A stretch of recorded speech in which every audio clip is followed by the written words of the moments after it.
today we're going to talk about disc herniations and disc bulges. What is the difference? All right, so as you can see, we have our bones here, the disc lives here, you have nerves coming out here, these little yellow guys. You also have muscles back here. The difference between a bulge and a herniation is this. If we look in this plane of the disc, it's going to look like this.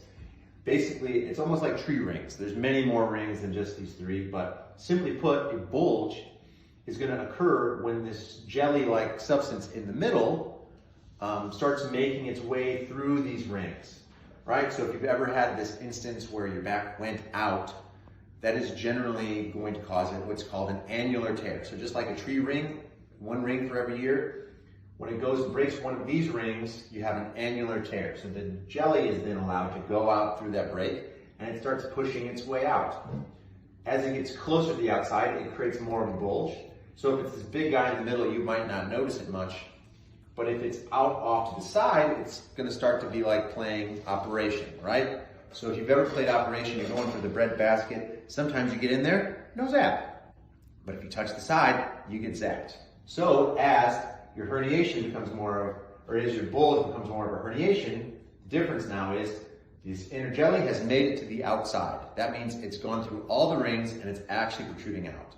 When that happens, you're far more likely to have this, our little game of operation, where you are going to have the nerve running into this little bit of substance, and every time that touches, you're going to get a sharp electrical sensation. Now, why are we talking about this? It's because of how we can affect this. Now, once you get to this point, a lot of times surgery is going to be the best option. But sometimes there's enough adhesion in these muscles where if you're able to take enough pressure off of the disc, you can get a bulge to go back, the jelly to go back to its home.